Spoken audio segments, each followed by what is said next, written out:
How to fix Roblox you don't have permission to join this experience error code 524. So the very first thing to do here is to verify your age, and to do that you have to log into your Roblox account, look for the gear icon, and then tap settings.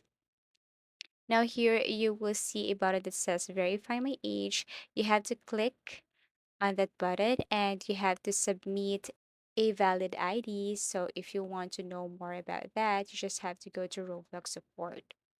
Okay, and then once you verify your age, then you can now go to privacy.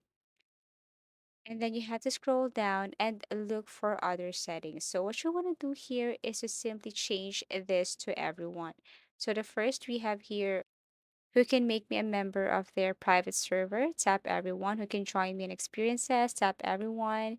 Also, who can see my inventory, tap everyone. And then that's it. So all you have to do here is to set this to everyone.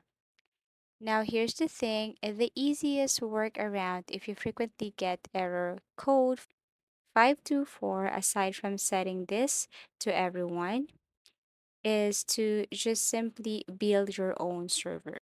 Some individuals encounter this problem since the game producers provide VIP servers.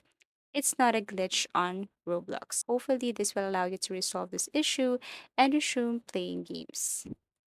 Thank you for watching, and see you again in our next tutorials.